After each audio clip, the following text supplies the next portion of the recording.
أعوذ بالله من الشيطان الرجيم بسم الله الرحمن الرحيم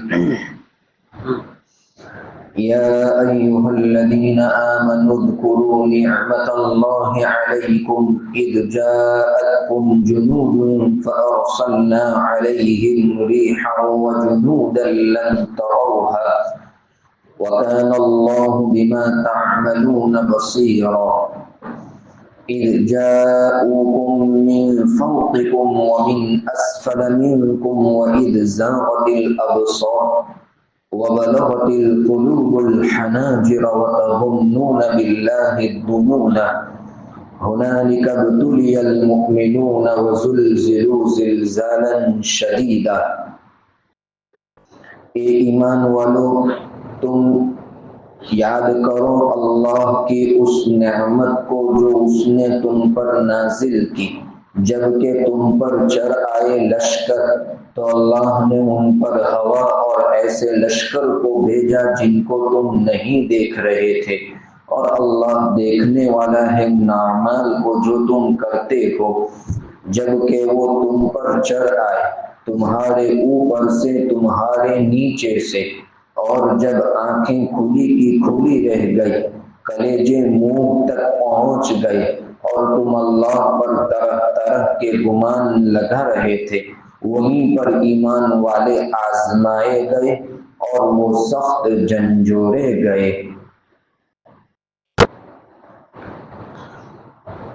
کل کی مجلس میں غزوہ احزاب کے دوسرے حصے کو بیان کیا گیا تھا جس میں کافروں کی تعداد اور مسلمانوں کی کتنی تعداد تھی اس سلسلے میں تفصیلی گفتگو ہوئی اور اخیر میں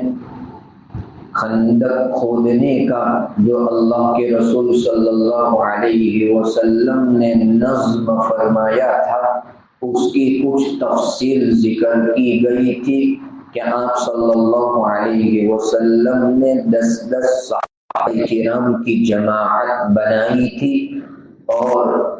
40 گز خندق کھودنے کا ذمہ دار ہر جماعت کو بنایا تھا۔ اس سلسلے میں اخیر میں بتلایا تھا حضرت سلمان فارسی رضی اللہ تعالی عنہ کو ہر جماعت نے اپنے ساتھ لینے کا ارادہ کیا تھا۔ مہاجرین بھی چاہتے تھے کہ حضرت سلمان فارسی ہمارے ساتھ رہیں،